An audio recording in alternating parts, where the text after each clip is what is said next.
What is going on? It's your boy Bailey B, the Black Self-Help Guy.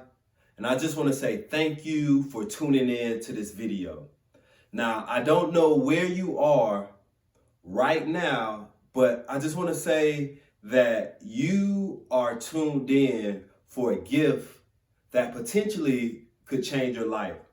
So I want you to just lock in for the next 15, 20 minutes. If you have a pen and a pad, you got something to write with, get out your utensils, right? Get you something to get you some notes, get yourself together, because after this talk, I want you to leave transformed, right? Better than you were before this video came on. Just a little bit of background about myself. I am a healthy lifestyles expert, right? I help people become happier, stronger, and healthier by giving them little tips and tools that you can apply to your life on a daily basis to make you and help you become the best version of yourself. I am from Orlando, Florida, aka Mercy Drive, Florida. Got it tatted on me for life. You hear me? All right, so I know what it's like growing up in a crime-riddled environment. I did a talk a couple weeks ago, and I was talking about yoga and mental health, and I was on a panel with a counselor, mental health counselor, and she was talking about different factors that might cause mental health. And one of the things that she talked about was our environment. Now, at that time, I had never really put a lot of thought into where I grew up and how it personally affected me and how I engaged in the world, how I interacted with people. I thought seeing fights and people getting shot and killed and robbed and stabbed was completely normal. I didn't know that I actually lived through a very traumatic experience. And, coming from where I'm from, you would think, hey, I'm proud of that. And I think you should have pride in where you're from, because I got it tatted on me for life. I'm representing. But I also realized how it affected how I was showing up in the world. Right? So today's talk is failure versus feedback. Right? And I told you a little bit about myself and where I grew up, but I really want you to take a moment to think about, what does the word failure mean to you? What does failure mean to you? And I'm gonna pause. You can pause the video, teach. If y'all watching this right now, just pause it. And I want you all to have either a discussion or you write down your own personal definition of failure.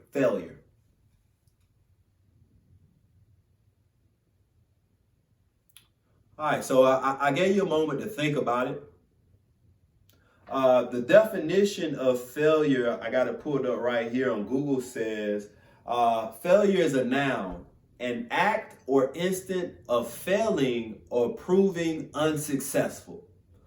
Lack of success. His efforts ended in failure. Oh man, and so many people look at failure as a negative thing. But I'm about to give you a power tool. I hope y'all got y'all toolbox ready. So many people look at failure as a negative thing and they avoid it. You were unsuccessful. You didn't get the thing. Darn, I failed. I'm a failure. Here's a quote that I want to give you before we move forward, right? There is no such thing as failure, only feedback. And I'm going to teach you how to hit the feedback switch in your own life. But you got to be honest with yourself, right? You got to have honest moments and truthful moments with yourself. And I'm going to break it down in my story, my own personal failure versus feedback story. All right, so I played football at South Carolina State University, home of the Bulldogs. I'm super proud of being a Bulldog and going to Black college.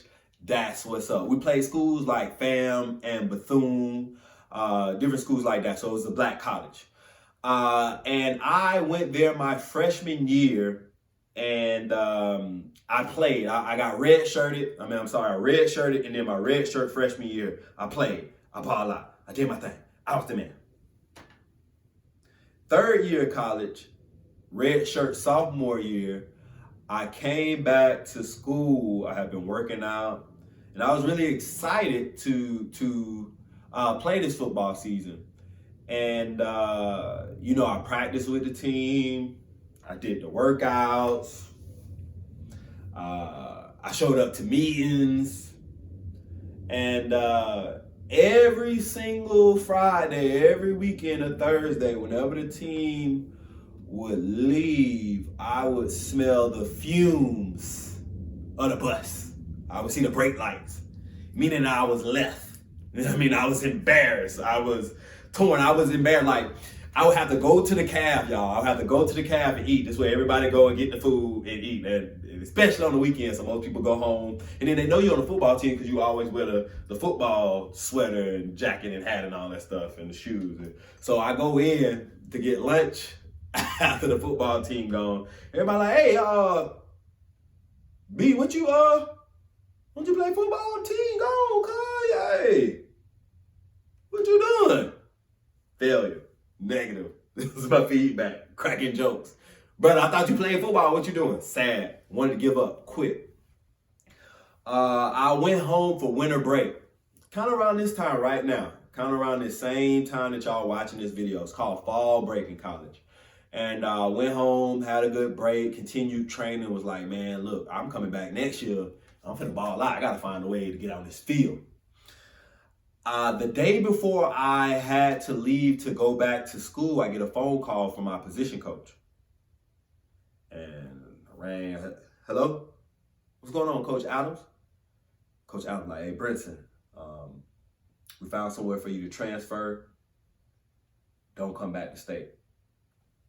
I was like, all right. I hung up the phone. Got mad. My mama came in the room and was like, Bailey, what's wrong with you? I was like, Money, they told me not to come back to state. They'll come back to South Carolina State. And shoot, if they don't want me back, I ain't going back. My mama was like, call Sean. Hit Sean up. Sean was my mentor. Now, if you don't have a mentor, I'm going to volunteer myself as your own personal mentor, right? But if you don't have one, find somebody who's positive, right? They have some type of value that can contribute to your life, right? You can learn something from you. And they also have your best interest at heart. And ask them to mentor you, bring you up. Sean was the person that helped me get into South Carolina State. He graduated from South Carolina State 10, 20, or 30 years before I did. He was an alumni, vested interest. And he told me, he was like, Bailey, see, he got more sense than me. He knows better than me. Sometimes your teachers, your educators, your parents, you might not see it all, the whole picture. But they do, because they know more than you. See, he knew something I didn't know. He knew that once they pay for your scholarship, they pay for the entire year. So they can't just kick you out of school. So Sean was like, hey, man, you like college? I was like, yeah. He's like, you like being in college more than you like being in Merced Drive, Florida? Yeah, I do, Sean. So he sent me back up to state. I go back to South Carolina State. Failure versus feedback. That was my first failure moment. Why don't they want me back at state? They say you're not big enough, strong enough, or fast enough. So I get back. And we meet in a big auditorium. So imagine a big auditorium. All the football players have arrived from winter break a couple days before the rest of the students. And we all sit in the auditorium. Coach Pugh talks, give the welcome back speech, and hey, we're looking forward to having a successful season. And then at the end, he hands the meeting over to Stallworth to give everybody their workout times. Stallworth goes and gives everybody their workout time in A, B, C order, all the way to Z. And my name is Bailey B, And Stallworth got to Z and had not said Bailey B or Bailey Brinson, my name. And so I went up to Stallworth and I said, excuse me, Stallworth, you gave everybody time. I didn't get a workout time. Stallworth looked me dead in my eyes and said, Brinson, workout times are for players and you don't play.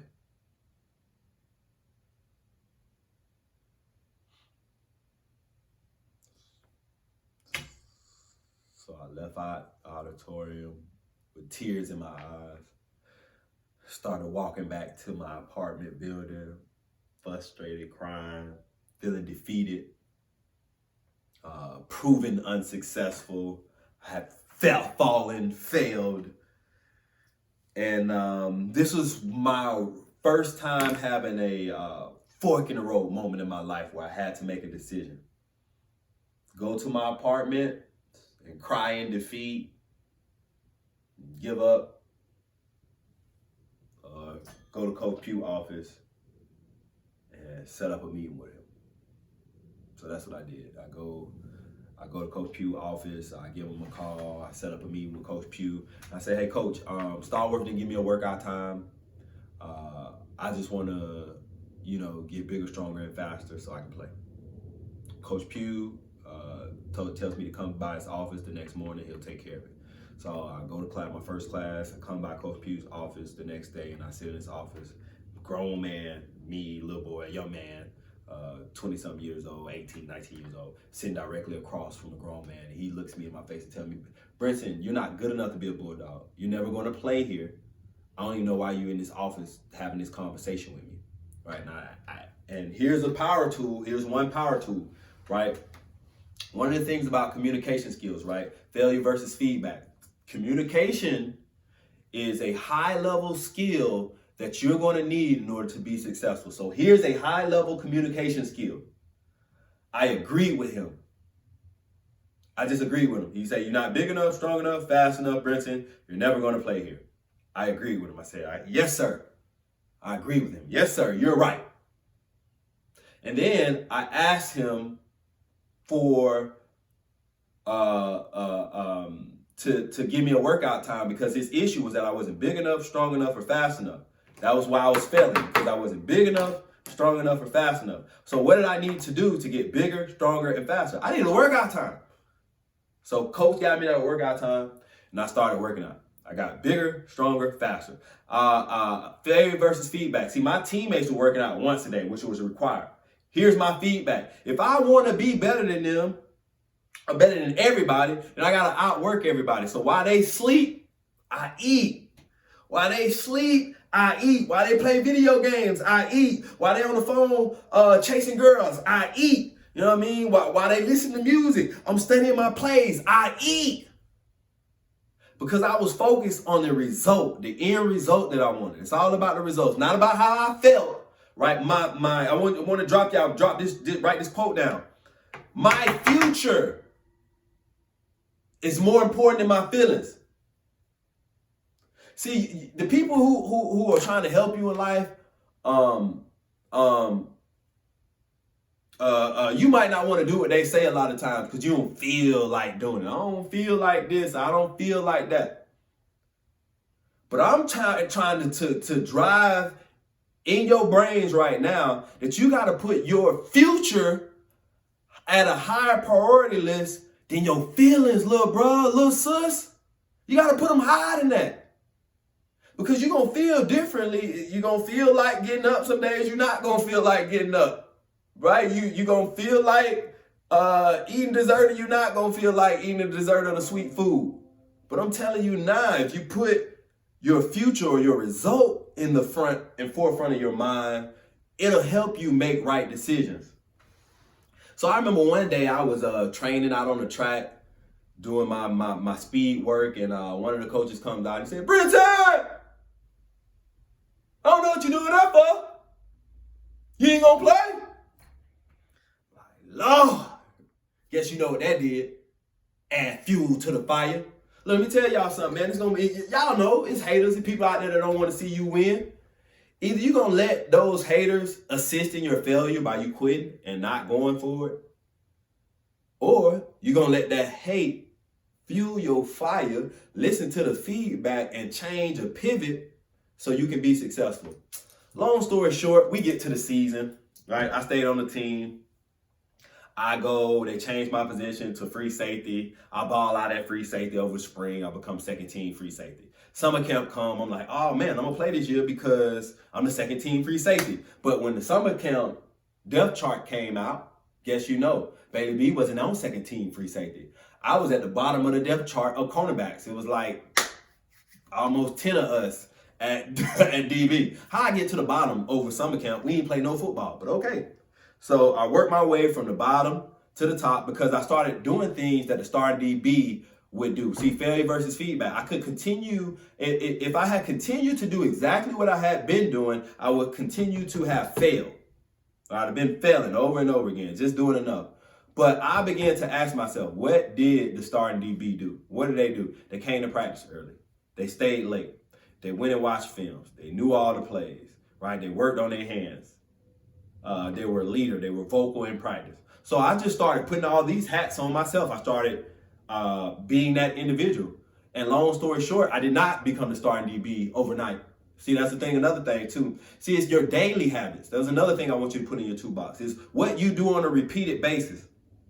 A lot of y'all see a lot of these rappers and entertainers and they blow up overnight. But what you didn't know is they put in that 10,000 hours of work before they ever blew to become an overnight success. Meaning that what you do on a repeated basis, what you do every day is who you become. If you are a negative, I ain't even gonna use the curse word, itty person every single day, then your life is gonna end up that way. If you're negative and you keep repeating the same failures and not correcting yourself from the feedback that you're getting, you're gonna continue to fail. So my team, the first 3 games of the season, we lost the first 3 games. And they put me in at the end of the last game. And I had practiced so hard and I trained myself to practice in a certain way every day, not some days, but every day. I trained myself to practice a particular way. Fly to every ball, make every play, do everything right, every single play, every single drill, every single rep in practice. Then when I got in the game, it was automatic. I finally got my chance to shine, and you know I twinkle. I did that. I shined real bright, right? I shined super duper bright, so much to the point where when the coaches went back and looked at the film, they was like, oh my gosh, it looks like a completely new defense with Brent out on the field. We're going to give him the start. 8 games later, we won every game after that, and we wanted to be at championship. Failure versus feedback. If I had continued to do what I had been doing, I would have failed. But I took the feedback, Brinson, you're not big enough, strong enough, fast enough. And I did something about it, right? Because I didn't let my feelings dictate how I operated. I placed my future and the end result in front of how I felt. That's my failure versus feedback. And long story short, we wanted me at championship. That same coach that sat across from me came out of the locker room, eyes red, boo-hoo crying, shirt wet. Everybody in the locker room like, shh, shh, shh, shh, shh, shh, shh. Be quiet. Coach Pugh got something to say. Coach Pugh was like, I told this young man he wasn't good enough to be a Bulldog.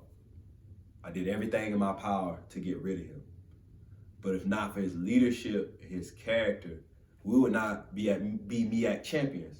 So I want to publicly apologize to Bailey Brinson. And all my teammates like, B, yeah. Started clapping for me, make me feel good. And then one of my teammates who came in the same year as I did, the same class, was closing out, we had like picture day. He asked me like, B, man, I was going through the same situation you did, right? I had a lot of players, a lot of teammates. Another guy from Orlando went through the same exact thing that I did. He wound up going home, didn't graduate from college, didn't finish, right? Had this exact same situation that I did, but he didn't get the feedback. So he failed ultimately in regards to going to school and finishing up college. Not his whole life, let me be clear, because I ain't one of them type people. Make sure I lead y'all right. But he didn't get the feedback. So what I was telling my homeboy in the locker room when he was asking me after picture day, did I think, he was like, yo, did you know you was going to be starring and everything was going to end up like this? And I looked him dead in the face and I said, yes, I knew it was going to happen because of what I was doing on a daily basis. I was practicing and behaving as if I was the starring DB. So it was only right, it was only in due time that I would become the starring DB. So here's what I want to drop to you all. This is what I want to close this out with, right? Because you listen to me talk about my story about failure versus feedback, but I want you to get something out of this, right? How you're going to get the most out of it is, what areas in your life are you ignoring the feedback? What areas are you hearing the exact same thing over and over again from different people, right? It's called serial relationships. People and places may change, but the relationships stay the same. If you went to go stay with your daddy and you was messing up there, then you went to go stay with your mama and you was messing up there, you went to stay with your grandma and you was messing up there, and then you went to go stay with somebody else and you messing up there, then you got locked up and something happened and now you messing up there. At what point are you going to start listening to the feedback so you can start correcting yourself so you can end up a success, right? It's not about how many times you fail, it's about how many times you get up. So what area of your life are you not listening to the feedback? And I'll close with this. There's a book called The Way of the Superior Man. And in this book, I don't know the author, I can't think of the author's name, but he said that a man's life is a constant and never-ending mistake. I have a good friend that I talked to before I got on here and I recorded this, and I asked him, what is a lesson in regards to failure versus feedback? He stopped and paused, and this is somebody who I consider extremely successful. He does very well for himself. And this brother said, I was like, you got anything about failure versus feedback? He said, whoa, hell, I done failed a whole bunch. I done failed a lot. And the light bulb went off in my head, right? The way of the superior man's life is a constant and never-ending mistake. My homeboy said he failed a whole bunch. I'm here to tell you, I've failed my way to success. Do not be a coward. Do not be afraid to fail if you're going to look at that failure as feedback opportunities to get the result that you want. So you look to fail early and often to make the corrections and learn the lessons so that you can get the end result that you want. That's my talk on failure versus feedback. My name is Bailey Brinson. I am the Black Self-Help Guy. You can follow me on Instagram at Bailey B Inspires, on Facebook at Bailey B Inspires. You can check out my website at Bailey B Inspires. You can check out more of my videos at Bailey B Inspires. Thank you so much for tuning in. And remember, blessings don't come to you, they come through you. So go out and be the blessing. Peace.